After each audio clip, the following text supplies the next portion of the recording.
അടൂർ പ്രകാശിൻ്റെ ഈ സോണിയാഗാന്ധിയുമായിട്ടുള്ള ചിത്രം എന്നെടുത്തതാണ്? അതിനുപോലും മറുപടിയില്ല. എന്നെടുത്തതാണ് എന്ന ചോദ്യത്തിനൊരു മറുപടി വേണ്ടേ? അത് 2019 ശേഷമാണോ 2019 മുൻപിലാണോ?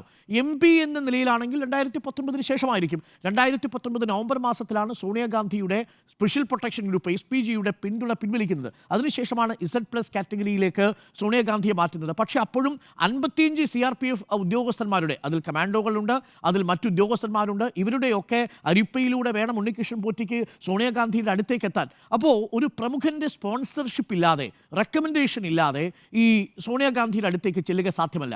അപ്പോൾ മറ്റൊരു ചോദ്യം വരുന്നു, അതിനു മുമ്പ് കയ്യിൽ ഈ ചരട് കെട്ടിയത് 2019 മുമ്പാണോ പിമ്പാണോ എന്നൊരു ചോദ്യം വരുന്നു.